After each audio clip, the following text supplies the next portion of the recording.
Hey, good morning, guys. My friend has a brand new stereo for her car and she's going to need some help installing it. So I'm going to walk you guys through it. If you've never tried anything like this before, it's not that bad. It might take a little bit longer, but it'll be well worth the investment. Let me show you how.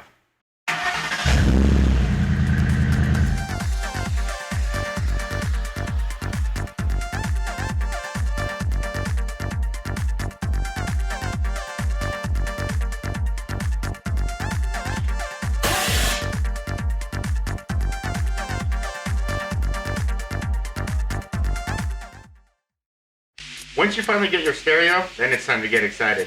What I like to do is just unbox everything and put it out so I can see everything and make sure that I have all that I need before I get started. So what you can see is we have the stereo, we have the adapter kit that'll link the stereo to the existing car wiring. She wants to be able to retain the steering wheel controls, so we got the module for that.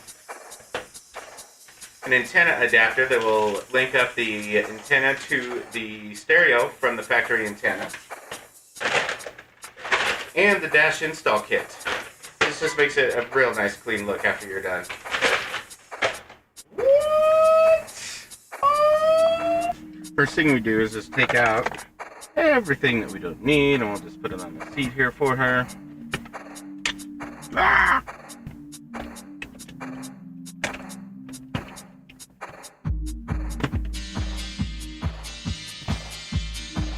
Alright, now I'm going to start by taking off these trim panels here.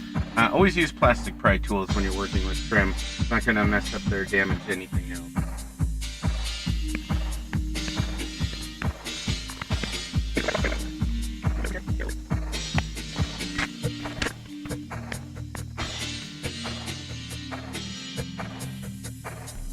And just a little something to keep in mind here.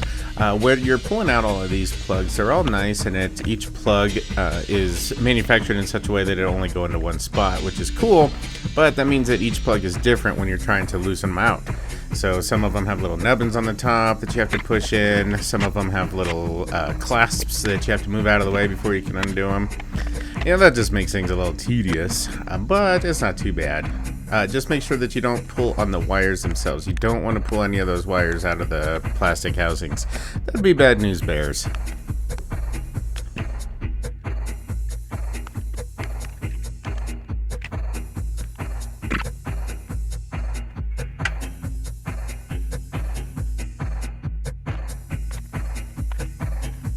Now, once we got the radio out, we'll come back to the workbench and start putting everything together. I like to get everything set up before I go back to the car so I don't lose anything. So I just unbox what we have, put everything together, and then eventually we'll put the stereo in, and then we'll start on the wiring, which is the best part.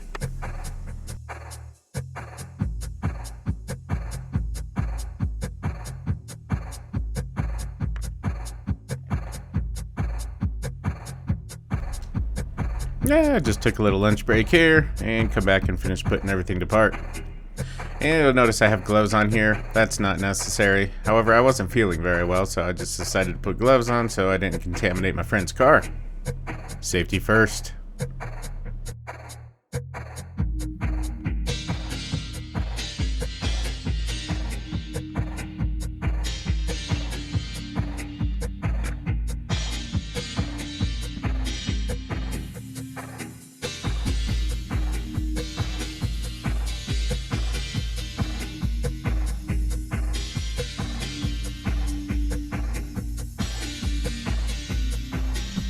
Alright, now comes the wiring. This is the best part. So what you want to do is just strip off the ends. I usually do about an inch on each side. That makes it just a little bit easier to work with for the method I'm using. A lot of people go with butt connectors or solderless connectors, something like that. But I like to just fray everything out and then twist them together. I'll show you a close-up of that here in a second. And then solder them and then heat shrink everything together. That makes for a most solid connection. You're not going to lose any resistance in the wires, and it's going to last forever. For joining wires, this is the best method that I use. What you do is just fan out each wire, and then you're going to intermingle them together just like this, and then twist each end in opposite directions. And And what this is going to do is make a tight connection there between the wires. What you want is the wires not to be able to pull apart on their own before you solder it. There's a good connection there. And then now we'll just heat the wire up and throw some solder in there. Now with this, it's really nice because when you heat the wire up, the solder just kind of melts into the little gangle of wires that you have connected there. So once you're soldered and have a nice tight connection, then you can pull your heat shrink up and then melt it down. Now you want to wait until the part that you just worked on is nice and cool, or else the heat shrink will melt as you're trying to wrap it around like I just did. Then you'll have to cut it and make your own.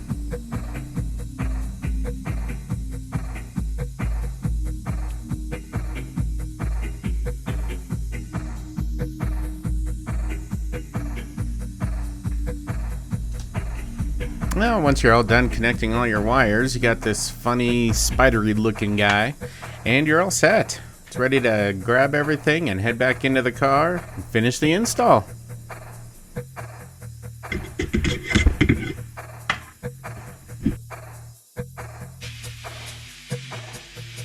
And now that we're back inside the car, her stereo came with a microphone that's going to be used for the hands-free calling and stuff like that, so I'm going to go ahead and mount that before I get the radio in, just to deal with less wires.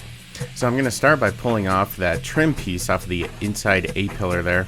And it's just a couple clips holding it on, so it's not too bad. And then I'm going to route the wires behind there.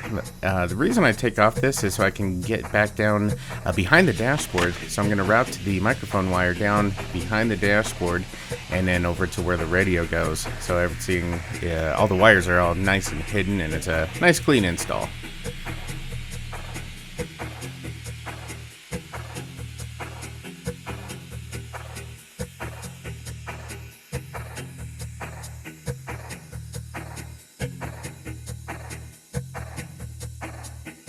Now once you get the microphone cord routed to where you want it, you can go ahead and put that trim piece back on. You're not going to need that exposed anymore. And then now it's time for the... What in the world? That is a little... I'm sorry about that. Completely unprofessional. Some people's kids. Now, as I was saying before, all that's left is just to install the radio. The hardest part of the whole job is probably this part here, trying to find a home for all those wires. A lot of people will just cut them back and use as little wire as possible. But there was tons of room behind the stereo, so I figured just to leave everything intact. That'll give us the most amount of room in case we need to change anything later on.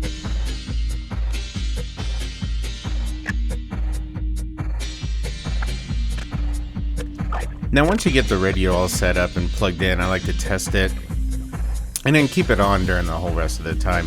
That way I'll know if I'm hitting anything, if I have any loose connections or what have you. So if everything all works out, then you're good to go. Just sit and enjoy it for a little bit, and then you can put the rest back together and you are all done.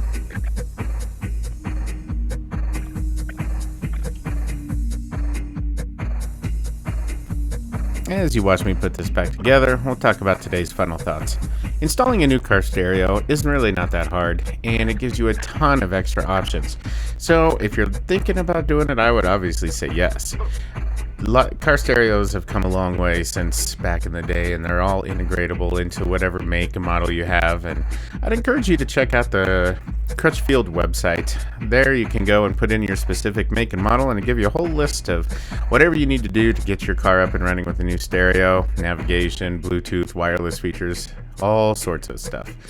It's pretty cool. And until next week, take care of yourselves, and God bless.